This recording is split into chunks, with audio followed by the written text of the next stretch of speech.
Hey, this is Norman Brannon from Antimatter Zine, and Texas is the Reason, and you're listening to The New Scene.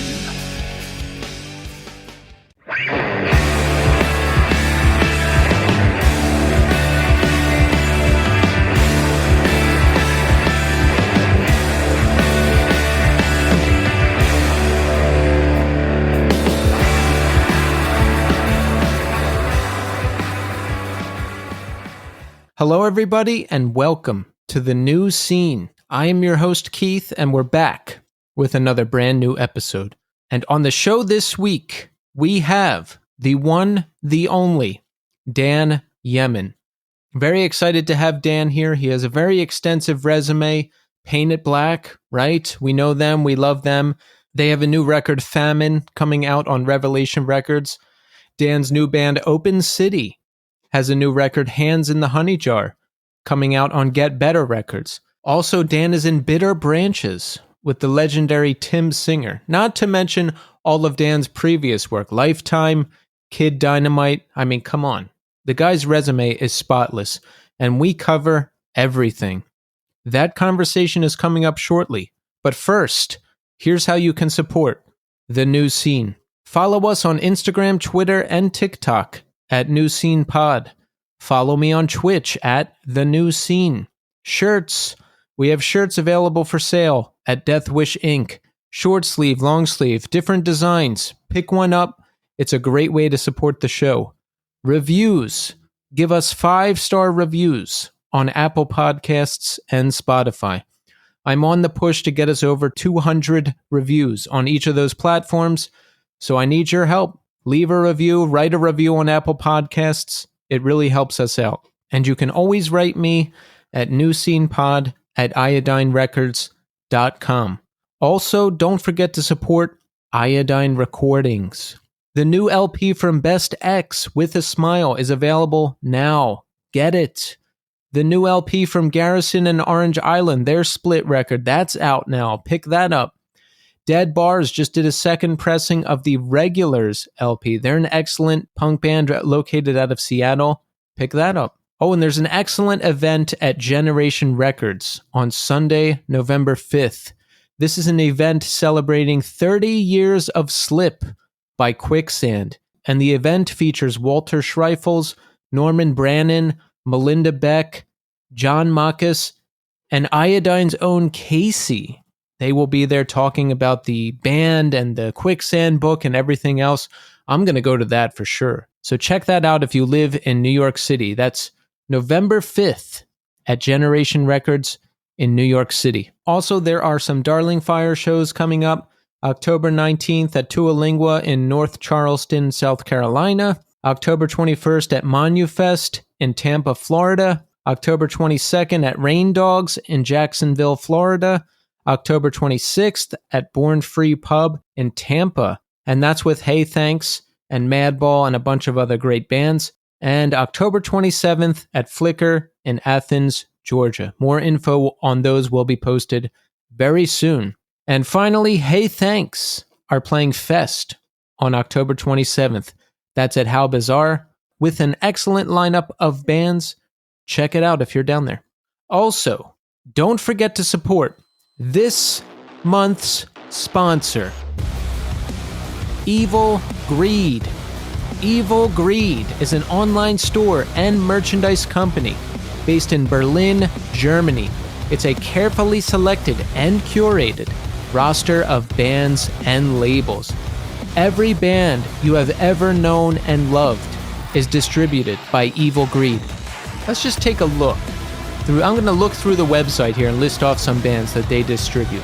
Knocked Loose, Jesus Piece, ISIS, Judiciary, Alcest, Death, Drain, Be Well, Bad Brains, Scowl, Soft Kill, Soul Glow, Electric Wizard, Fucked Up, Mutoid Man, Godflesh, Gorilla Biscuits, Chat Pile. The list goes on and on and on. If you're in a band and you're not being distributed by Evil Greed, just end the band, hang it up, get all your merch, throw it out. It's over, it's done, it's pointless.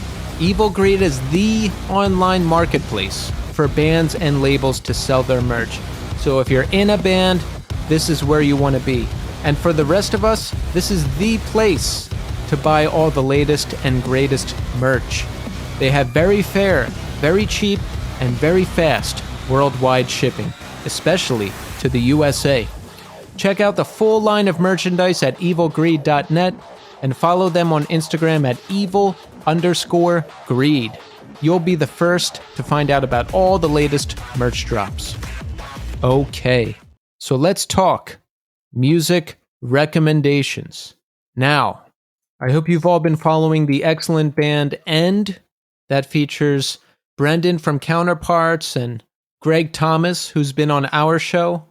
Excellent band, relatively new. They've been around since about 2017 or so. I checked out their split EP with Cult Leader. It's called Gather and Mourn.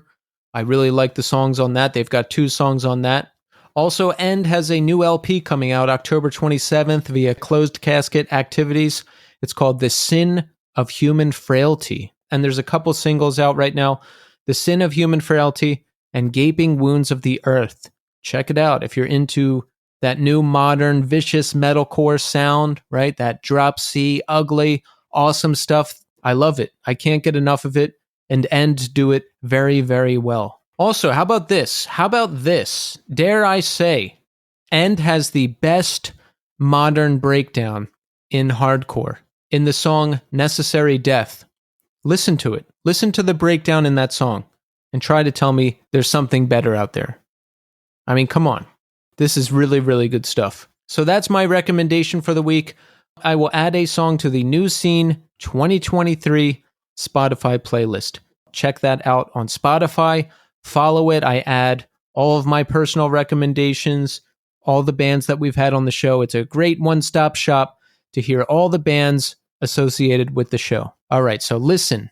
Check back in with me in segment 3.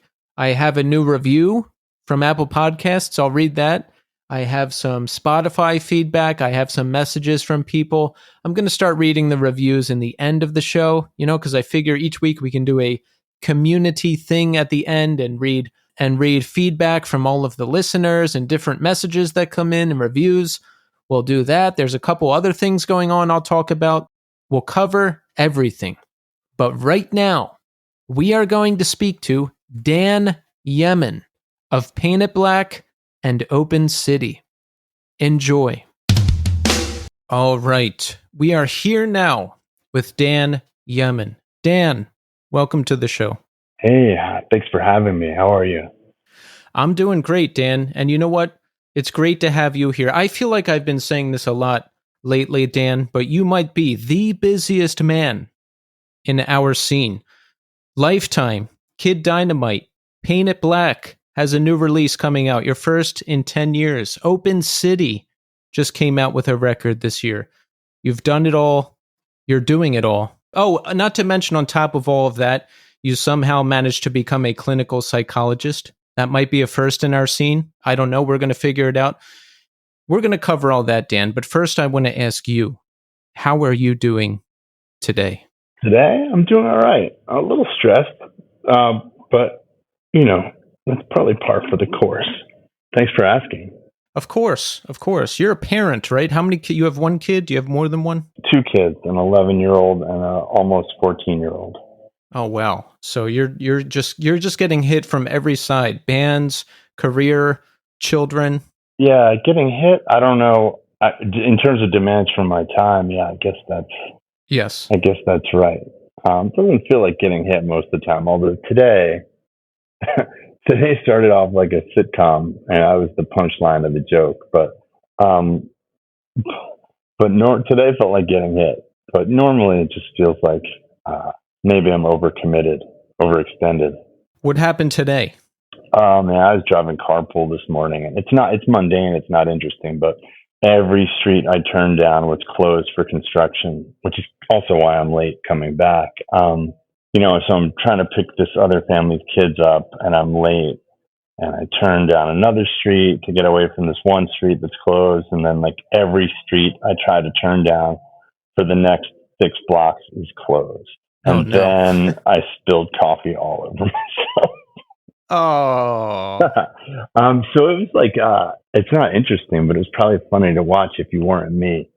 If there was like a mundane family movie about your life, that would be the opening. I could see all that, just like one bad thing after another. That'd be the title sequence. Yeah,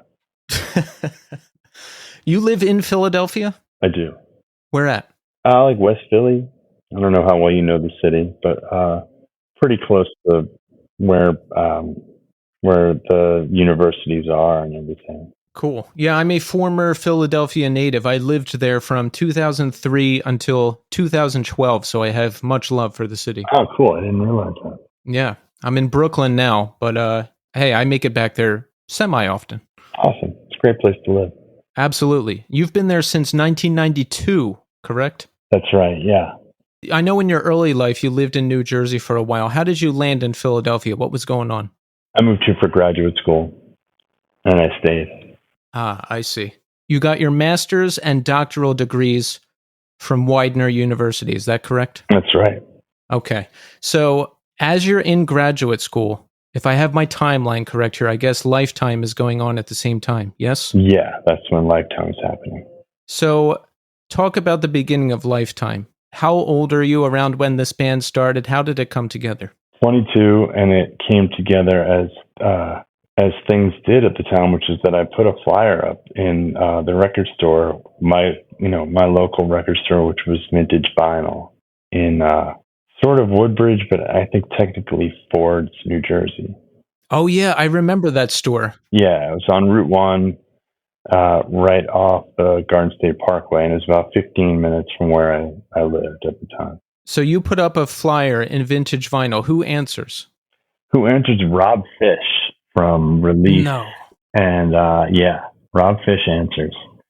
And and we had a conversation, and I had a bunch of songs I demoed on a 4-track, and I was like, if you want to like mess around with what like ideas and put them over, record them along with these songs, it's fine. I lent him my 4-track and my microphone, and then the tape with these 5 or 6 songs I had demoed, and then I didn't hear from Rob for a few months. I couldn't get a hold of him. It turns out he had to move down to South Jersey and didn't, this was before cell phones, so he didn't have a phone. But then I heard from Ari, because he had passed my name and number on to Ari. Mm-hmm. They were good friends from high school. So Lifetime comes together. Now, Lifetime is a pretty unique band in the scene at the time. And I'm thinking like, 96, 97 when the records are out. I got into the scene shortly after that. There was a big crossover thing happening, a lot of technical metalcore bands, and emo was starting to pop off, like the more poppy emo, think Piebald, Get Up Kids wave is forming, right? All that stuff. How did Lifetime fit in at that time? Like, how was the reception? Because it didn't have like that California pop punk sound so much with like the super fast horse gallop beat. I mean, you guys did that, but you did it differently. And some songs were more hardcore. Some songs were like poppier. It was pretty unique for the time. Yeah. I mean, we were, how was it received is the question. Yeah. I mean, we started putting out records in 1991, so it was a long road, I would say. And the stuff you're describing is, I think, happening sort of at the tail end of like when Lifetime's coming to a close. Right.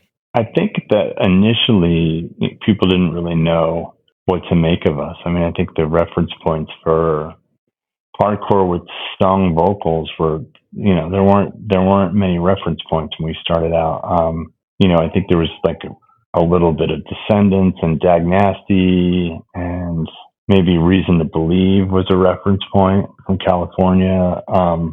But so I think that in some ways, we fit in with our peers who were just playing like fast, screamy hardcore.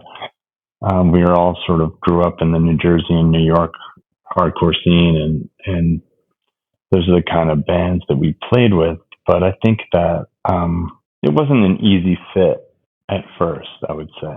But I think, we stuck around long enough to have find our own lane, I guess, in the midst of all of the other stuff that was happening and all the ways that hardcore and punk and underground music were evolving. Yeah, 91 to 97. That's so many eras of hardcore. You have the end of one straight edge hardcore thing happening and the beginning of another, and all the different more melodic hardcore bands that you're talking about popping up. That's quite a long time. A lot of different eras of hardcore. Yeah, a lot of things happened in those 6 years. So you managed to balance grad school and the band that whole time. Yeah, I have to be honest with you. Because we started the band in the fall of 1990, and when I moved to Philly in the fall of '92, I thought that was going to be it. I assumed I'd have no time for music, and I don't know. There was no sort of deliberate decision. It just turned out that I was far from being done with it. I don't remember ever making the decision. I can pull this off, or I just assumed I wouldn't be able to, and then we just kept going, and I just got by on not a lot of sleep, a lot of commutes, late night commutes back and forth between Philadelphia and New Brunswick, a lot of busy weekends trying to do reading on the road, driving to shows, but yeah, I don't know how it all got balanced, but somehow it did. How were your grades? The grades were good, better than they'd ever been, actually. Wow. Yeah, because I'm thinking I'm thinking if that was me, the grades would have probably been suffering. Yeah, I think I got much better at being a student. I think I was not a very good student when I was younger, sort of figuring it out in college, and then really figured it out in grad school. This was really, I figured out how to be really efficient, which unfortunately is not a skill I've held on to. Or at least it's atrophied in middle age. I don't know. I looking at your whole resume in front of me here, I feel like you have to be somewhat efficient. Yeah, I guess a lot of things get done, and then a lot of things I miss a lot. Yeah. Every weekend I make a big to-do list for myself, right? This past weekend I had 9 things on it, and I got 8 done, which is pretty not the case usually. Do you ever do that? List? Yeah, I'm yeah, it's kind of the bane of my existence. So Lifetime continues on. I read an old interview with Norman Brannon before where he said he would call you guys a rock band and you would not be happy with that. Is that true? I would not identify with that at all. That's funny that he said that. But yeah, I wouldn't think of, I mean, I guess if all music with guitars and drums and bass is rock, I guess, but we're a hardcore punk band, or we were a hardcore punk band. That's kind of the long and short of it, but I guess you could call us whatever you like. So Lifetime continues strong until about 97, correct? Yeah, that sounds about right. Okay, so what happens? Why does the band come to an end? I think tour really wrecked us. And some people wanted to be on the road and some people didn't. And I think there was a lot of resentment running both ways between people that wanted to be on the road, people that wanted to be home. I think there's also, I have to take some responsibility. I don't know how much I've talked about this, but the year, I guess, was the year that was 96 to 97. I took a year off school to tour full time. And I think, it became clear to everybody that I was going to go back and finish. I wasn't just going to drop out of school. And I think maybe, some guys in the band had allowed themselves to believe that I wouldn't go back, or that I wouldn't go back just then. But, I couldn't really, I was kind of pushing my luck taking a year off. And so I think that had something to do with it as well. I had to take responsibility for that. So you always had it in your mind that you were going to finish school and enter into some kind of career. You weren't like, oh, I'm just going to do music full time and that's it. Yeah, no, I was never, I was doing music pretty full time. Yeah. No, I was never going to just do just like tour and write songs and record and tour and write songs and record. Not long term, at least. But when we started the band, that wasn't a thing that anybody did in the hardcore scene. Like just do their band full time. Yeah, I guess that wasn't so much of a thing until later. Yeah, the first people we knew that like just started touring full time were the Bouncing Souls, like from our community. But it would be insane to go to grad school for 4 years and then not finish. Right. Where does that drive come from? I'm talking about in terms of your career and being focused on grad school. Did your parents want you to get an education? Is that just something that's ingrained in you? Where does that come from? It's probably in my family. Education was probably one of the primary values in my family. So it wasn't expected of me, but there was precedent. Both my parents, I went to college and graduate school. So it wasn't like a strange idea or a stretch or like, oh wow, I wonder if I could do that someday. All those voices were more about music. Like, I wonder if I could be in a band that played shows and maybe put out a 7-inch and maybe play out of state. Like, that stuff there was no precedent in my world for that. Yeah, I hear you on that. Like, I never did the full-time band thing where I just tour full-time or try to go out there full-time, and that's all I do. I've always worked. I've always had to work, so that's just ingrained in me from my family, I guess, because my siblings are like that too. Yeah. I think if I just did music full-time, I wouldn't still be making good music. That's my guess. That's a good point. So Lifetime comes to an end, I guess, around 97, or was it 98? Somewhere around there. 97 on tour. So when does it happen? What's the conversation? I mean, it's probably like a series of conversations in the van, but also like a series of avoided conversations, probably. So we were like, we were communicating like dumb young men. We weren't all talking together, all 5 of us. We were having side conversations and alliances, and so there was a lot of avoidance and a lot of conflict avoidance and a lot of indirect communication. It's a thing in psychology. We call it triangulation, when there's like a conversation that needs to be happening between 2 people, and like a third person is kind of recruited into the dynamic to sort of diffuse conflict or avoid dealing with things directly. And basically, it's just an obstacle to direct communication and to healthy communication. And there was a lot of that. So once it's over, are you guys not on great terms? What's the story? At the beginning, like when we first stopped, yeah, I don't think we're on great. I mean, none of us hated each other, but I think it was tense. Some of us, between some of us more than others. But that stuff, my relationships with those guys were and are very important to me. We repaired those relationships in my experience. What felt like pretty easily over the next couple of years. I had nothing but love for those guys. It's like right afterwards, there was just a lot of bitterness and hard feelings. And were you okay with it ending since you knew you were going back to grad school? Like, was that part of your plan to not be doing it at some point? No, not at all. You wanted to keep going? Oh yeah. I mean, that's why I started Kid Dynamite immediately. I felt interrupted. Yeah. So talk about that. Lifetime ends. Kid Dynamite starts. What's your plan? Like, what do you want to accomplish? Because obviously Kid Dynamite sounds different. It's like faster, more aggressive. Is that what you wanted to go for? Yeah, I wanted to have a little more latitude for aggression.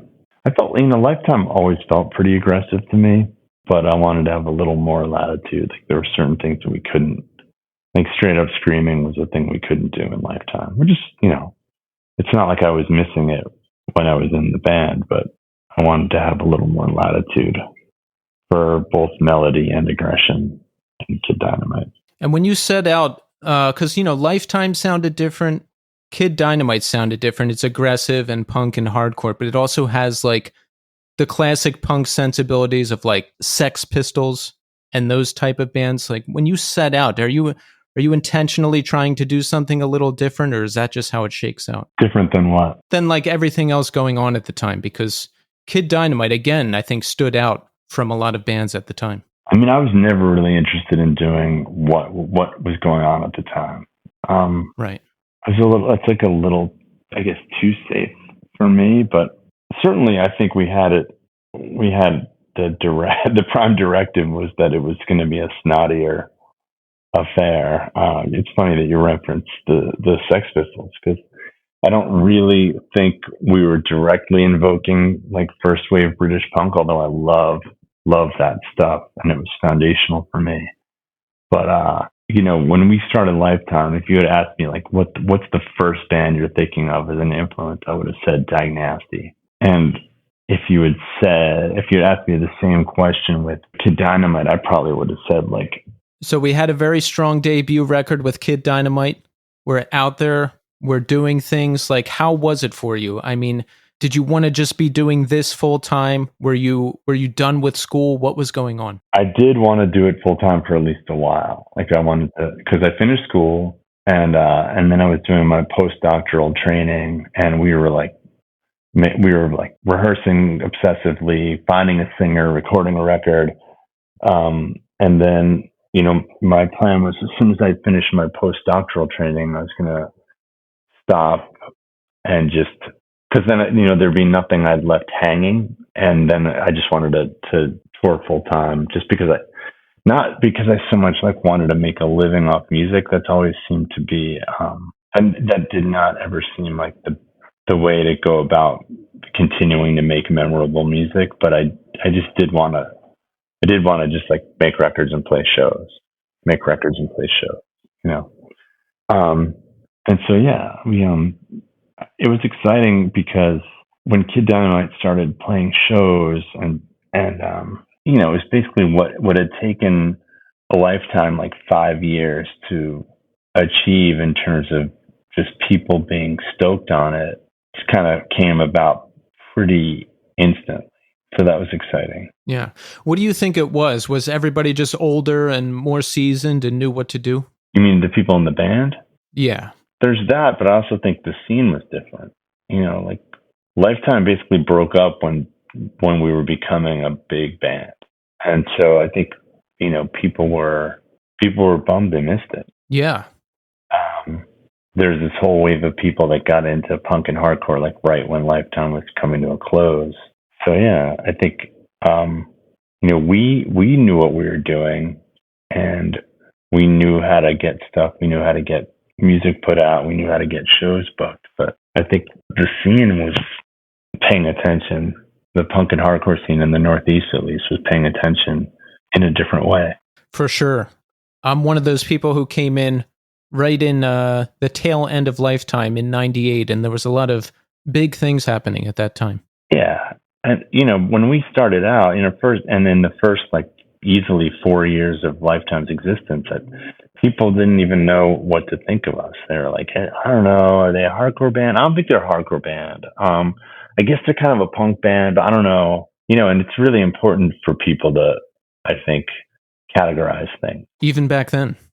Yeah, more, and maybe even more so in the hardcore scene, at least. Yeah, you know what? I feel like that was, it was certainly more of a thing when I was first coming up, because there was like real hardcore versus fake hardcore, and all the stuff I liked was deemed fake hardcore by certain people, and everything was very there was a lot of litmus tests in hardcore, and I feel like that's not as much of a thing nowadays.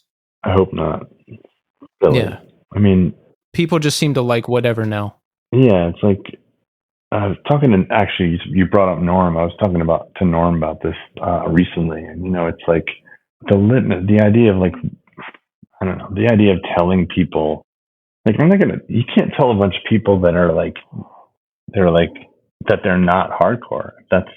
If that's where they come from and that's what they feel like they're making, like, I don't know. It just seems kind of crazy. And Rakim says it's not where you're from, it's where you're at. But I kind of feel like it's both at the same time. Yeah, it's. I think it's the spirit more than the sound necessarily.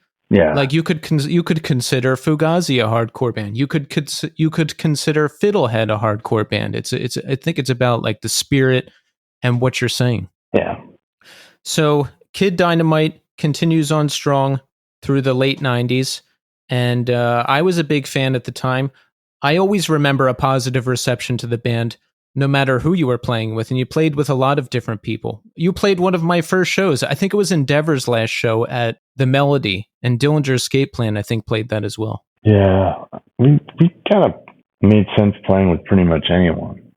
Which is cool. That's one of the things I really loved about Kid Dynamite. So we continued on strong until the second record. Shorter, Faster, Louder is the second record. I remember that getting a pretty good reception. I even remember some reviews saying that you're poised for big things and all of this, and then certain people being upset that maybe you could go mainstream because that was the attitude at the time in 1999, right? So I mean, things are looking positive, right? Yeah, I don't know if I've ever imagined being in the mainstream, but not a goal. But so I'm not sure really how other people were perceiving it. We might have been broken up by the time Shorter, Faster, Louder came out. I'm not sure. Oh, really? Yeah, or maybe we broke up just afterwards. But I know things were running hot. I had to cancel a bunch of tours when we broke up. Same thing with Lifetime. Actually, I had to cancel a Canadian and a European tour when Lifetime broke up, and I think something similar with Kid Dynamite. So what happened with Kid Dynamite? I read that Jason left because he wanted to go back to film school. Is that true? He wanted to finish film school? I think that he wanted a lot of things that I think just weren't congruent with touring full time, which is fine, you know. Yeah. The idea, when I think about it now and I look back, and I think like that I was trying to screen for people that were committed to like just being on the road 6 months a year, like as if you could know that before you did it, right? It's like absurd. But back then I was thinking about it in a very black and white way. Like you said, this is what you wanted, so like here we go. But I don't think anyone's prepared for what it's like to be on tour for 3 months. No. And things change. You might want it one day, and then the next month you might not. Exactly. Things change. People change, especially when you're young. So it's absurd that I thought I could control any of that. So yeah, Jason did what he had to do, and I'm glad for him. And to be honest, I don't remember the specifics of what it was he wanted to do and needed to do, but it just came as a surprise.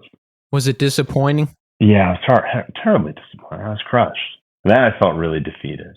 Like, yeah, I got home from Lifetime tour and started working on Kid Dynamite like that week. But at this time, I was like, I don't know if I have it in me to like start another band. I felt I was disappointed. I was defeated. I was angry. All that stuff. But I think Dave and I were not easy people to be in a band with. I'm going to be honest. Why is that? You got two control freaks in one band. One is bad enough. How does your control freakism manifest? Are you like saying, "Oh, sing this," or "Here's some lyrics," or like how does it manifest for you? Back then or now? I don't. The only thing I try to control now is my tendency towards control. Yeah. What about back then? I just had a very specific vision for what the band should sound like. I didn't tell. I think maybe there were a couple of times when I was like, I think the vocal should go like this. I didn't tell them what to sing, but I had a very. I was like, I think I probably made a tape of like all the influences that I wanted the band to encompass. Yeah. And I was like, in this range, from here, there's like 20, 30 songs on this mixtape, like in this range. That's what we're going to sound like. No, I've been told I'm a control freak as well, and I really try not to, but it's hard. Yeah, but it's also like, it's pretty unhealthy. So I can't imagine it was like that much fun. Right. Because Jason was a little younger than you guys too, right? He was significantly younger, and I was 30. I think Jason was 21, maybe. Dave was close in age to me. Yeah. I think Steve was even younger. Yeah, and when you're 21, 31 is like 40 years old. I remember being 28 years old and my band member was 34, and I was like, "Oh my god, he's so old." But, once you get past 35, it doesn't matter anymore. Yeah. You're just dead. Yeah. Kid Dynamite has a 10-second song on the second record, Two for Flinching. I love this because, I write a song and if it's under 3 minutes, I'm like, oh, it's not long enough, it's not good. But in 10 seconds, you managed to craft the perfect song. Oh, thank you. I appreciate that. Oh, absolutely. Would you intentionally write it that short, or is that just how it ended up? How does that work? I was very into the idea of, this is going to maybe sound pretentious, but combining songcraft and brevity. I love the idea that you could have a verse, bridge, and chorus in 10 seconds. I remember for the longest time, I was like, if we write a song over 3 minutes, we're done. We should be done. We should pull the plug. Yeah, I like that approach. I think that's inspirational because Kid Dynamite does it. Lifetime has some songs like that. Certainly Paint It Black. A lot of songs under a minute that are super impactful. So I think it's a good example that you don't need to necessarily follow some exact formula. Yeah, it's good that you bring that up because I'd kind of forgotten that. That was actually part of the mission statement with Kid Dynamite, is I wanted to be able to write really short songs. I mean, the opening track on the first Circle Jerks record is Deny Everything. It's really short. It's perfect. So Kid Dynamite comes to an end, and you took a little break from music after this, yes? Yeah, a couple years of not doing music. I think I was writing music, I was writing music and imagining doing a project that was just a studio project where I did just had different singers on each song. Was that the plan? Were you going to do that at some point? I thought I was. Yeah.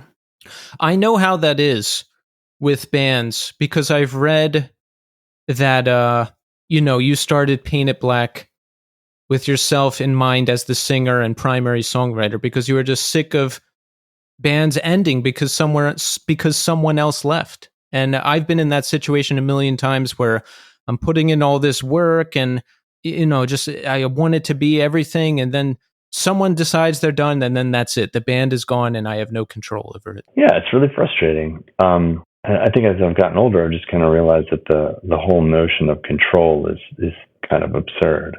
I think a lot of ways Paint It Black came out of that because I had a pretty serious medical issue. And, what that demonstrates is that you're not in control of anything. How old are you when that happened, the stroke? 32. And so at this point, you're pretty much just focused on your career, right? As a psychologist. I was working 60 hours a week. It was insane. What did you do during that time? Did you build your own practice? Were you working somewhere? What was the story? I was working full time somewhere and also building my own practice in the evenings. So okay. When did the stroke happen? Where were you? What was the story? I was in the office. I was with someone. I was in a therapy session. Oh, really? Yeah. And what happens? Do you blank out and pass out? What happens when the stroke actually happens? I'll tell you. Well, first of all, actually, I was having some symptoms leading up to it. I basically, I was feeling weird. I got out of the gym and I was feeling weird and really weird. And then I took a shower and drank a lot of water. I figured I was dehydrated. I think the first really hot day of the year, it was end of April. And I felt a little better after I drank, 6 glasses of water and took a shower. But I realized, something felt off and I was trying to figure out what it was. And what I realized is that I was numb. The entire left side of my body was numb. Literally, if you drew a line down the midline, straight down from the top of my head, down between my eyes, the middle of my nose, everything on to the left of that was numb.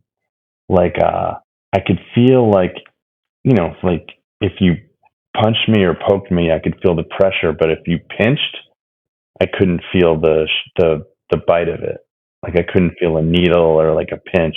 I could feel pressure. And that was weird. And I scheduled an appointment with a doctor. And then I was in a session and I started slurring my words. And, we have to take neuropsychology and physiology classes in grad school.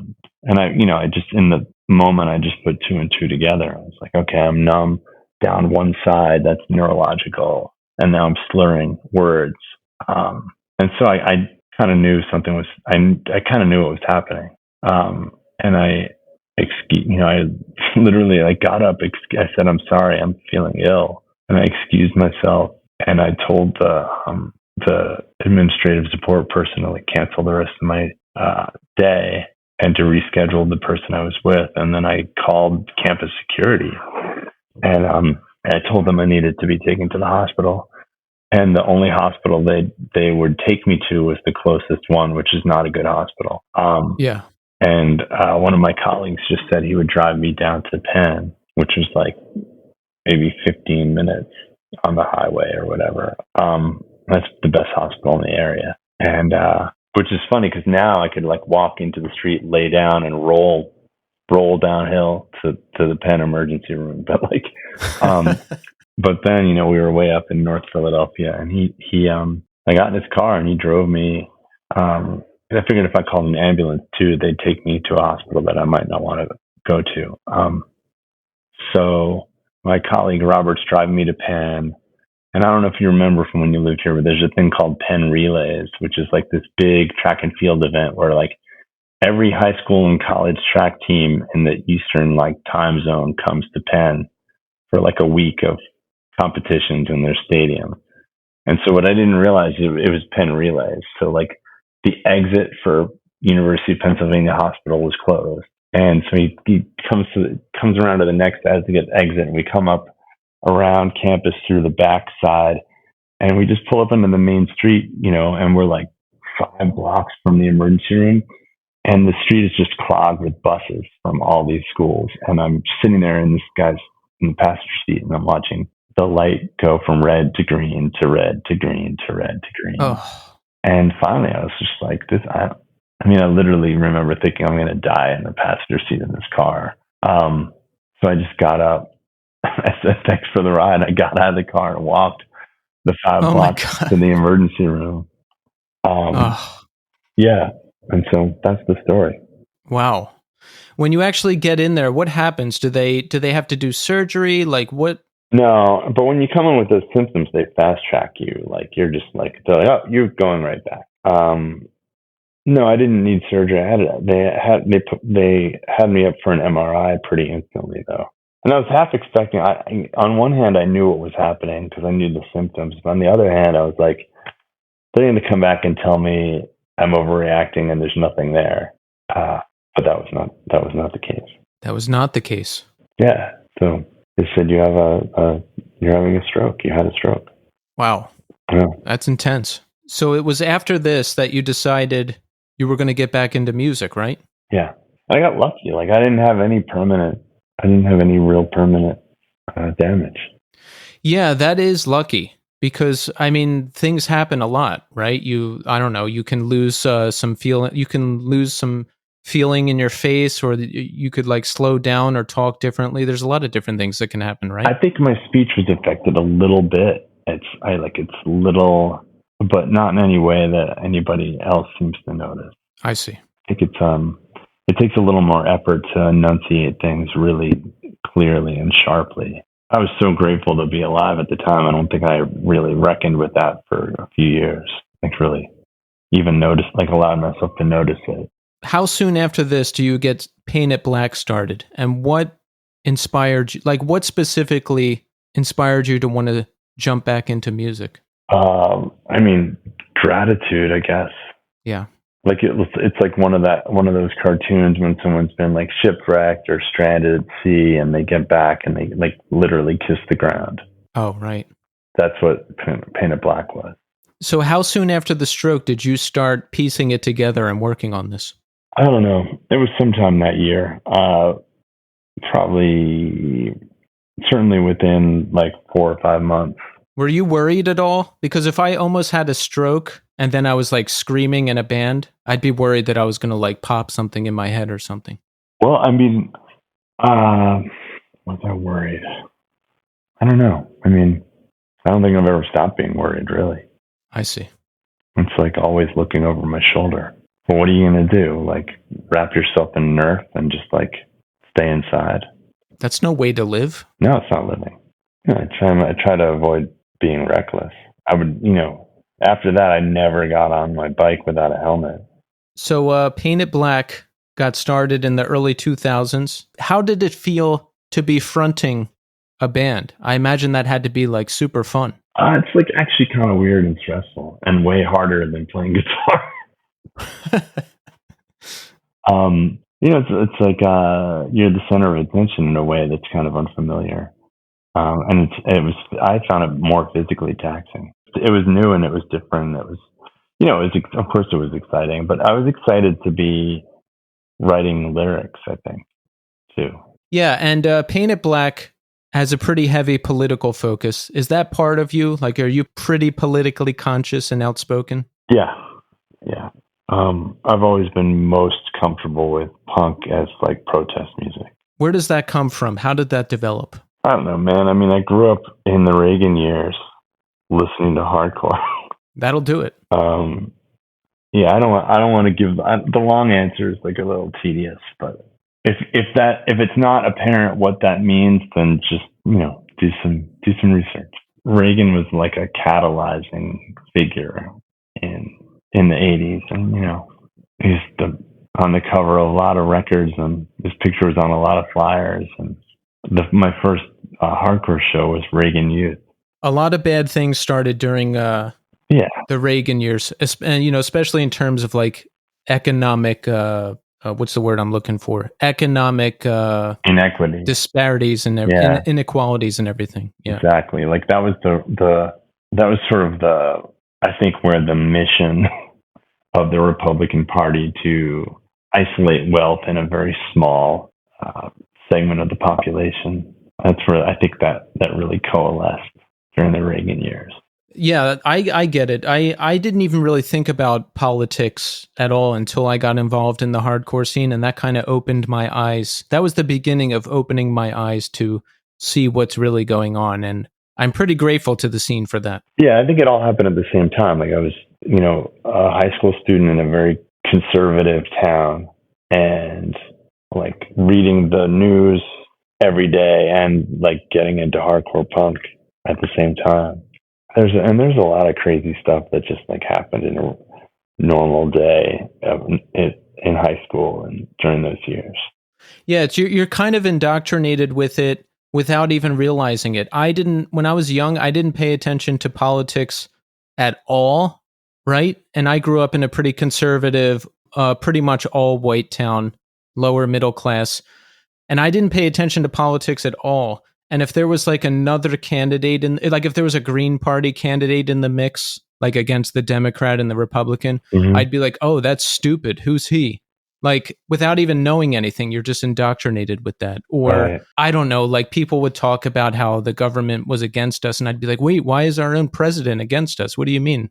And like, I couldn't even conceive of like what was different things that was actually going on. But of course, with age, hopefully you start to see all that. The first thing that I remember really sort of galvanizing me to really think about politics and, domestic, like American foreign policy and domestic policy and economic policy is like Reagan's intervention in Central America and sort of during the Cold War.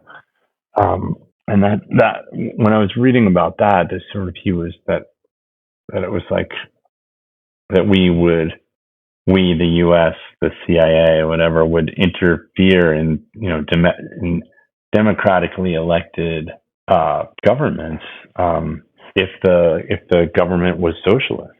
We would, find a way to undermine that in a way that certainly wasn't legal in terms of international law, and certainly wasn't moral or ethical. And when I started to become aware of what we were doing in specifically El Salvador and Nicaragua in the 80s. That was what I just sort of my disgust with the right in America really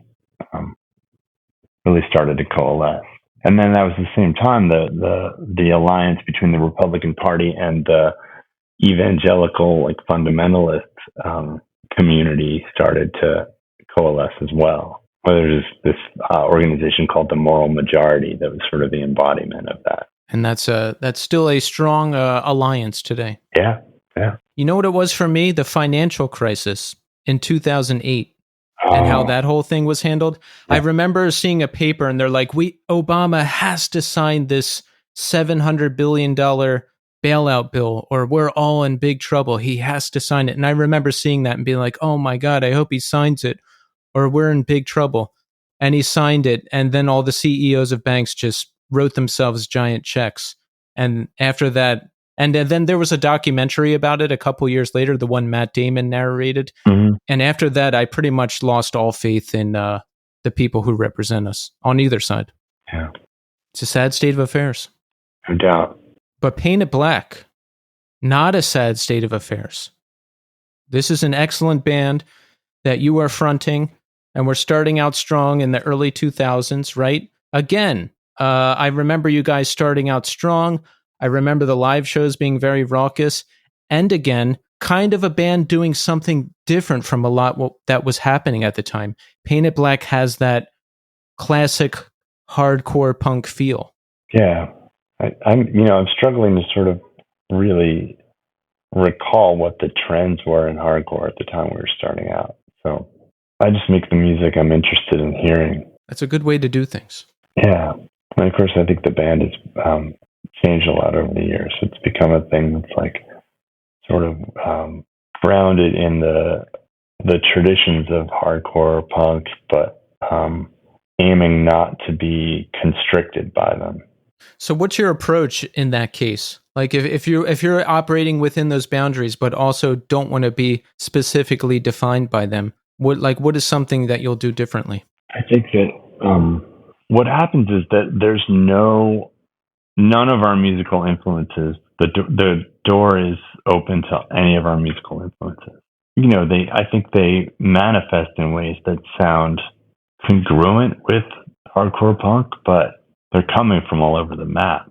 And Open City is different but similar in that, like, it is.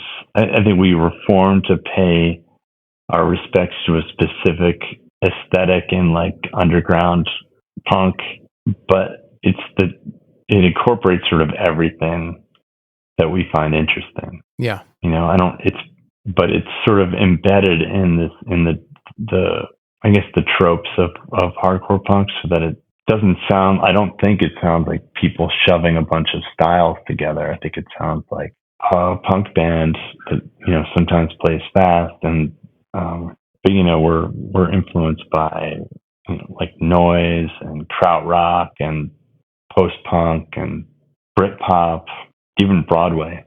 Oh, really? Yeah. Wow.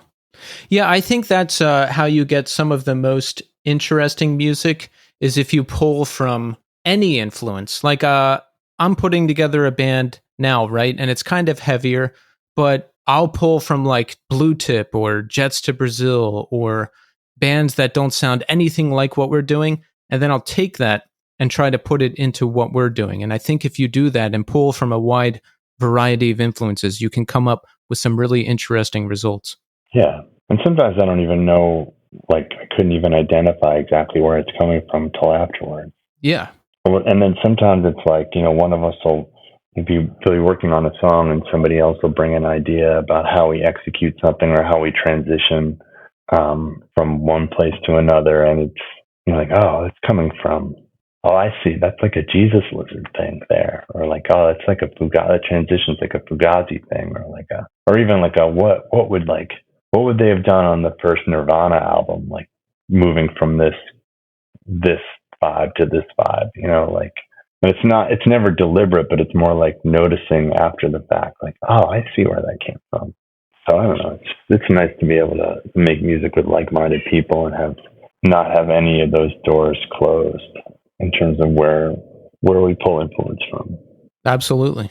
Painted Black really retains the ethos of a DIY hardcore band too. I've seen you play some interesting gigs over the years. There was a show you played out in the street in front of Sailor Jerry, and then there was I think you played a house show in like, what was it, somewhere around 2013, and I remember seeing video of that, and the place was just packed. Yeah, I think, a lot of our process is non-musical, just like the way we execute everything.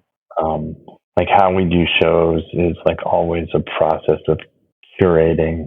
And if we do, I genuinely think of merchandise as a distraction from what the band is about. So if we do it, it's very much a fundraising effort to address something that's going on at the time that we feel really strongly about.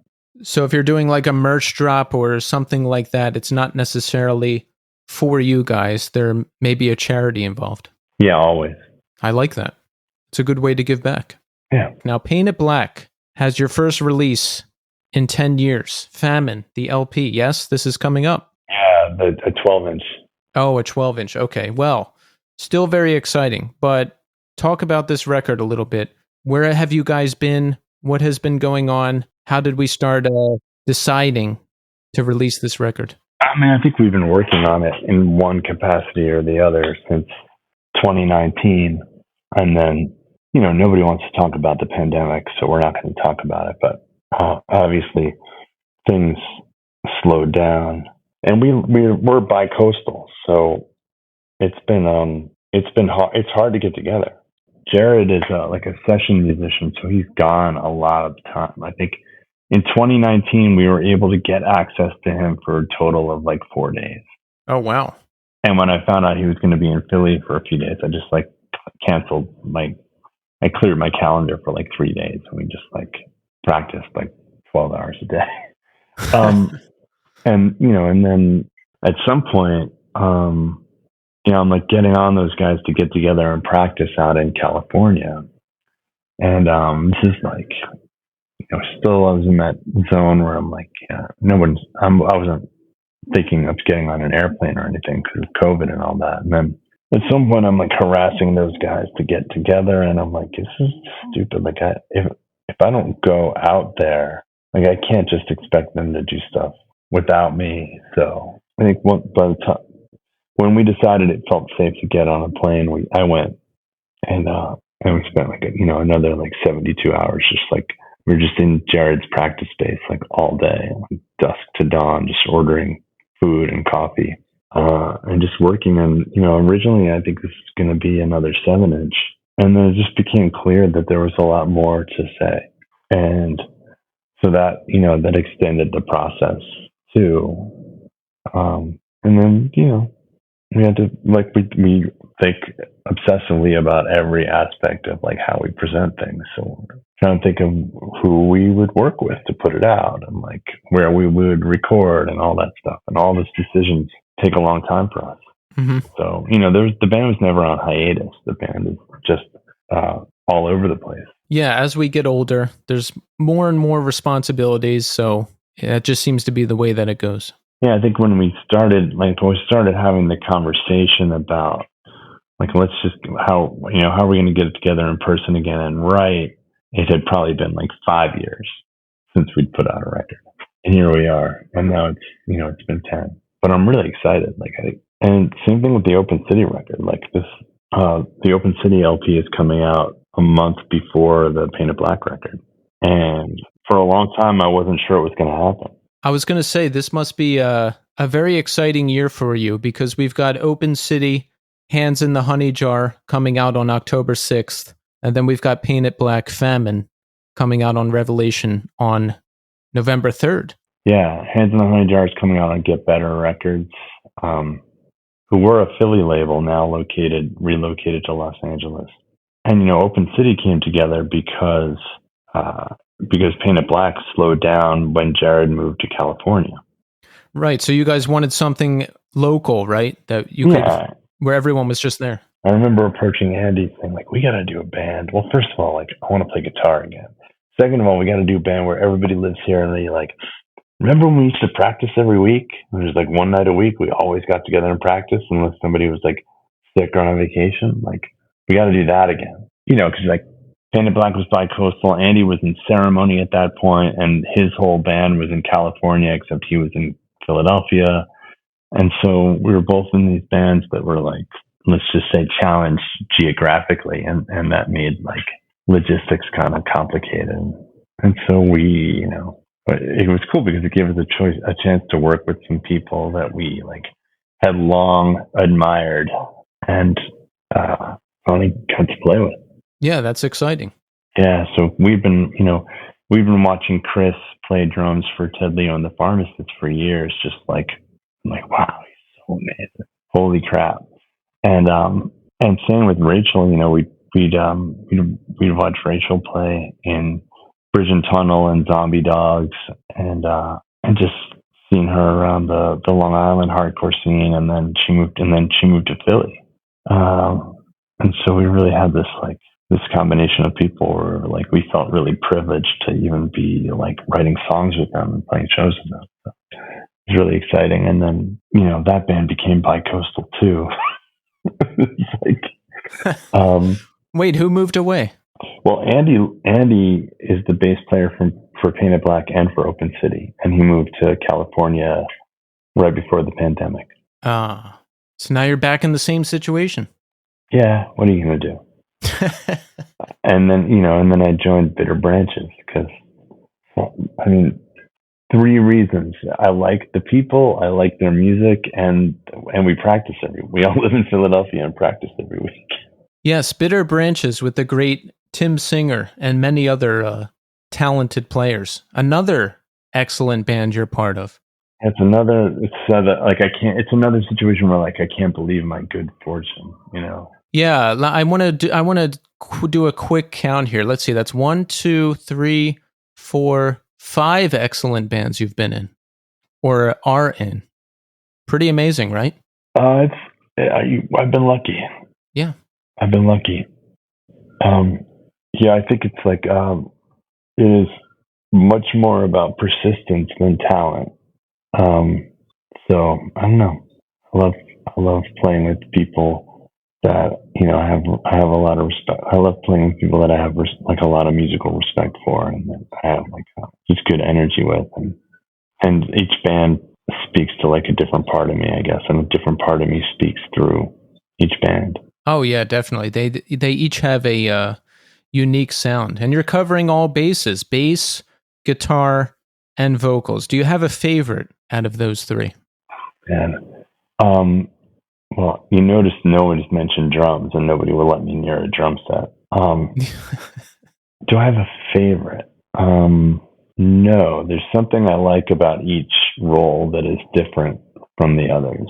So I think guitar, I really just get to express such a exciting range of influences. But I always like make the mistake of writing to the extremity of what I'm physically capable of, or a little bit beyond it. So I tend to write parts that I can barely play, which is on one hand how I've gotten marginally better over the years, but but it's a bad habit too, because I'm like, can I execute this? Do I have to dumb it down a little bit? And the answer is always somewhere in the middle there. Vocals, I really like writing. I like writing lyrics. I get pretty obsessive about it. And then I would say bass is best suited for like the size of my hands. Like it's comfortable in a different way. My hands are kind of cramped on the guitar. So in terms of like physicality, I'm probably best suited for bass. Yeah, I also play bass in a band. I like, in that specific band, I just kind of show up and do my thing. And I like that about playing bass. You just have to show up and do your thing. Yeah. So, I don't know. I can't say I have a favorite. There's something about each that's really exciting. Absolutely. It's good to be able to do it all, right? I mean, in each of your bands, you get to experience each of the instruments, except drums. We're going to leave that to the experts. Yeah, exactly. I don't mess with that. That takes actual coordination. I'm not like the bar is pretty high there. How does it work in Paint It Black? Are you still writing songs and bringing parts to people? Like, I know I've read that that's how it was working in the beginning. You were writing songs, you were writing lyrics, and then you guys would work it out. Is that still how it works? Yeah. Yeah. I come up with most of the musical parts, and then what I prefer to do is leave it, like show them and then leave, like literally leave. Yeah. Because they kind of turn everything inside out and, chop everything up and then glue it back together again or reassemble it differently. Yes. I like just, it's like a really talented group of musicians. Like I'm not a technically good player. I think I write good songs. And so and really like the real, what I love about Paint It Black is the arranging that happens when I'm not there. It's got to be nice to just drop it off and then come back to some great arrangement, right? Yeah, I mean the trust there is really powerful. Yeah, and then it runs both ways. I mean, they trust me to come up with ideas that are worth their time, that they get excited about, and they trust me to handle the words. Right. So I'm grateful for that arrangement, and then it works a little differently in each band. And in Bitter Branches, Matt does most of the writing. He's a genius. But again, the band works together to arrange things, and that's a lot of what the songwriting is. Right. Yeah, I find that the arrangement seems to be the most important part. If I tell someone how to play something, they seem to really not like that. So, but if I just play it and kind of let the arrangement come together and let everybody work on that seems to be the way. Yeah. So all in all, it's just like it's really it's fun and exciting, and to work with such a varied group of people, and having records about to come out is always like the best feeling as a musician. I say musician in air quotes, but it's like really exciting to have records that are like about to drop. Right. Two of them. The Open City record is coming in a month, and Paint It Black record a month after that. And then we just got out of the studio recording a Bitter Branches LP. Oh, really? Yeah. Now, I saw on Facebook, was that Ian MacKaye who dropped by your practice space? Nope. I don't know what that's about. What are we talking about? Bitter Branches? What did you see? I thought I saw a picture of Ian MacKaye at a practice of yours. Oh, Jay Robbins. Oh, that's Jay Robbins. Okay. Yeah. Is there a Jay Robbins guest spot on the next record? No, he recorded the record. Oh, that's exciting. Yeah, so he came, part of I guess what you would call the pre-production process was he came to practice about a month before we came down to the studio. We've been sending him demos for a few months, and then he came to practice, which is really, I was so excited because I've had a relationship with Jay for a long time. He recorded 2 Paint It Black LPs, and I can't believe he came up to Philly at 9:00 at night on a Wednesday, but he did. And then our rehearsal space flooded while he was there, so that was wild. He was helping us stack amps on top of other amps so stuff wouldn't get waterlogged. Oh, man. Yeah, and then we were down at his studio, the Magpie Cage in Baltimore week before last. Amazing. A lot of good stuff on the horizon, huh? Yeah, I'm really excited. Definitely overcommitted, but excited. That's the way to be, though. I mean, you seem pretty driven. I don't know. I think I might have gotten myself in over my head, but we'll see. We're going to have to wait and see. Yeah.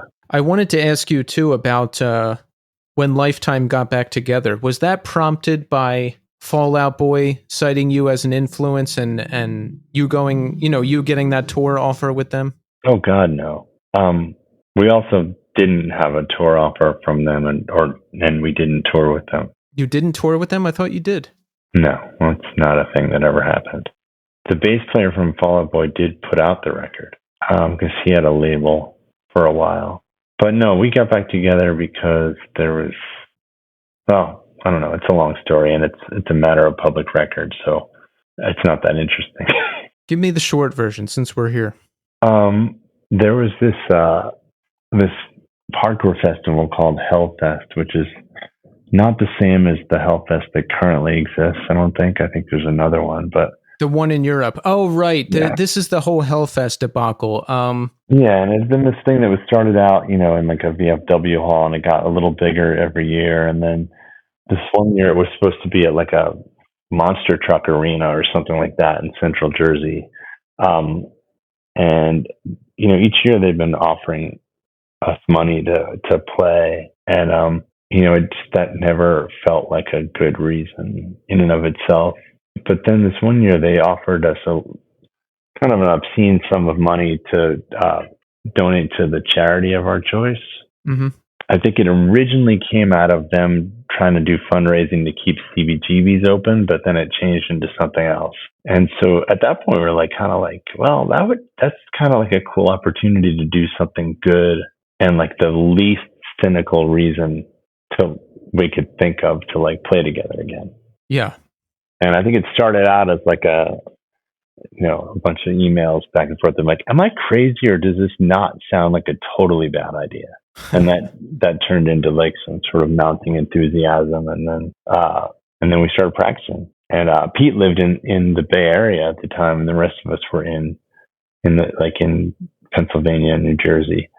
And we started practicing, and it was really fun. And then the festival was badly managed and got canceled at the last minute. And we were all here. Like, Pete had flown out. We'd practiced like 20 times for that show.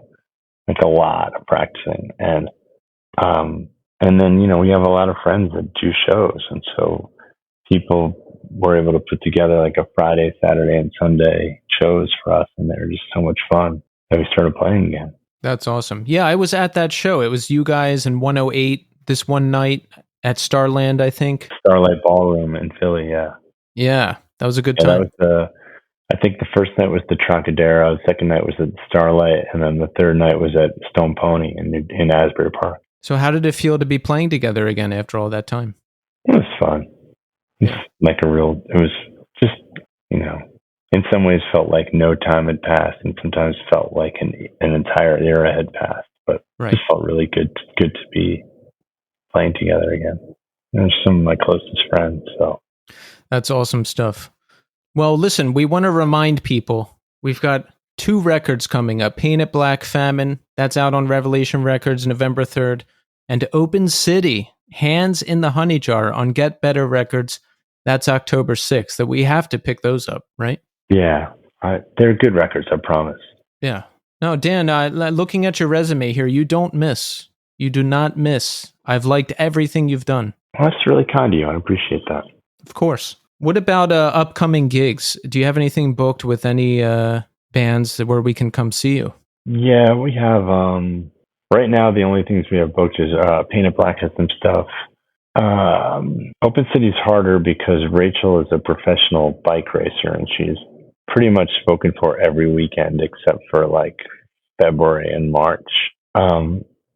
But Painted Black is playing the Fest in Gainesville. We're playing 2 record release shows in Philly at the Unitarian Church. And then we've got some stuff coming up in the new year as well that isn't finalized yet. Awesome.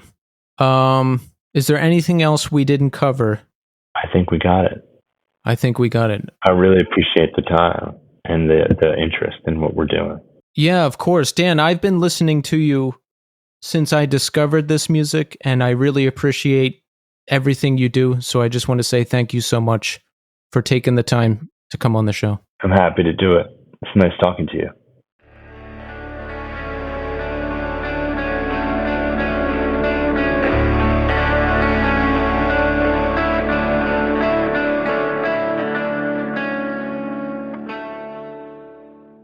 And there you have it. Dan Yemin. Excellent conversation. Look at the guy's resume. He does not miss. I mean, when I got into this music, Lifetime was a band I got into pretty quickly. Everybody loved them. They were broken up in 1998 by the time I discovered all of this music, but That was a band I got into pretty early on. Very cool to hear about them. Kid Dynamite. Kid Dynamite was my favorite band when I was like 19, 20. I really, really loved them. Awesome stuff. And not to mention everything Dan is doing now. Paint It Black, classic stuff. Open City, I love everything I've heard from them so far. And Bitter Branches. He's very active in music right now, and he does not miss. Everything he's done is good. Excellent stuff. Thank you so much, Dan, for coming on the show. So let's check in, huh? How are we doing? How are we doing? I'm doing all right. It's a pretty quiet week, but just it's a normal amount of busy this week. And I'm okay with that. It's still rainy. It's been rainy here in New York City. I feel like it's been raining for the entire month of September and October at this point, but what are you going to do? It's better than it being too hot. I'll take this over extreme heat any day. But I'm doing okay. My voice, if it sounds a little hoarse, it's because I just came from band practice. It's Saturday here, and I'm starting a new band. It's a 3-piece. I sing and play guitar, and there's a bassist and a drummer. This one's going to be on the heavier side. We do have a name. We're going to demo some songs next month and maybe launch it, I don't know, early next year? End of this year? I don't know. It depends. It depends on some things. But that's coming. I'm very excited about that. I've got some Darling Fire shows coming up at the end of the month. I listed those in the beginning, and we'll be posting about those very soon, so keep an eye out for those. They're in various places: South Carolina, Florida, Georgia. So if you live in those areas, you'll have to come through. Those posts, those will be announced soon. And otherwise, it's just business as usual here. So let's do the New Scene Community Hour thing here. How about that? I've got a new review from ERT Beer Guy. He says, first episode, 5 stars. Drain Singer was my first episode of the podcast. I'm an older guy and just discovered Drain last year and saw them at Furnace Fest, which led me to find out more about them, and this episode popped up. I really enjoyed the episode and plan to check out more episodes. Look at that. ERT Beer Guy hears the show for the first time, goes right to Apple Podcasts, and leaves a 5-star review. And now he's locked in for more episodes. That's the way to do it. Thank you, ERT Beer Guy.